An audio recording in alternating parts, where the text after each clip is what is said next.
ನೋಡ್ದೆ ಅಚ್ಚು, ಅಪ್ಪನೂ ನಿನ್ನ ಮದುವೆಗೆ ಗ್ರೀನ್ ಸಿಗ್ನಲ್ ಕೊಡ್ತಾ ಇದ್ದಾರೆ. ಇನ್ನೇನಿದ್ರು ನೀನು ಓಕೆ ಅನ್ಬೇಕಷ್ಟೆ.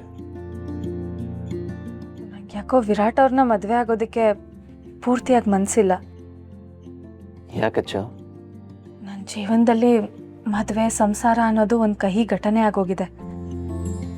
ನೀನು ಹೇಳ್ದಂಗೆ ವಿರಾಟ್ ಕೂಡ ಒಳ್ಳೆಯವರೇ.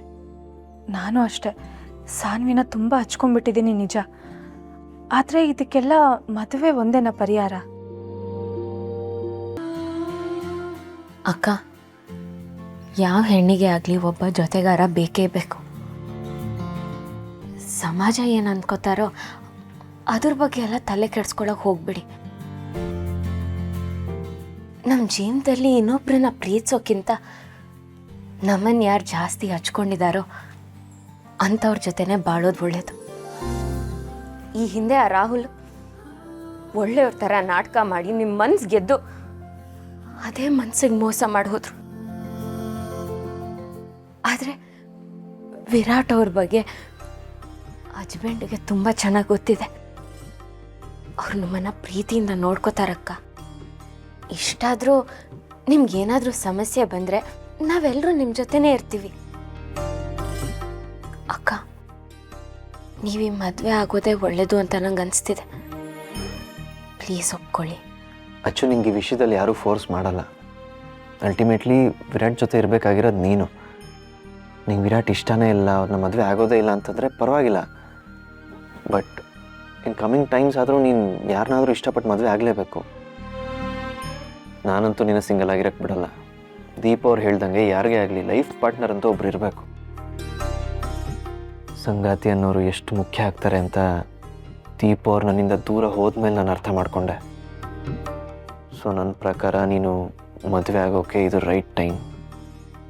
ಯೋಚನೆ ಮಾಡಿ ಸರಿಯಾದ ನಿರ್ಧಾರ ತಗೋ. ಸರಿ, ಅಪ್ಪ ಮತ್ತು ದೀಪ ಅವ್ರಿಗೆ ನಿನ್ನ ಅಭಿಪ್ರಾಯ ಏನಂತ ಹೇಳು. ನನಗೊಂಚೂರು ಕೆಲಸ ಇದೆ, ನಾನು ಸಿಗ್ತೀನಿ. ಬರ್ತೀನಪ್ಪ.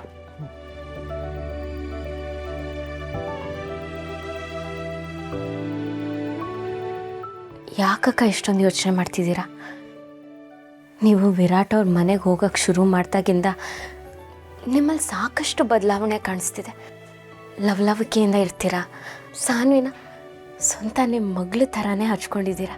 ಅಕ್ಕ, ನೀವು ನನ್ನನ್ನು ಕೇಳಿದ್ರೆ ವಿರಾಟ್ ಅವ್ರನ್ನ ನೀವು ಮದುವೆ ಆದರೆ ತುಂಬ ಖುಷಿಯಾಗಿರ್ತೀರಾ ಅಂತ ನಂಗೆ ಅನಿಸುತ್ತೆ.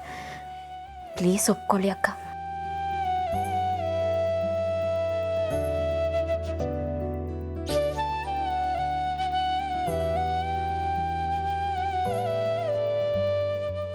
ಸರಿ, ನಾನು ವಿರಾಟ್ನ ಮದುವೆ ಆಗ್ತೀನಿ.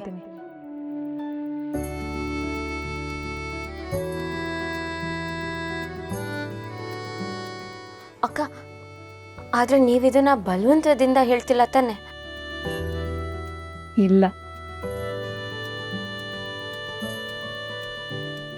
ಥ್ಯಾಂಕ್ ಯು ಅಕ್ಕ, ಥ್ಯಾಂಕ್ ಯು ಸೋ ಮಚ್.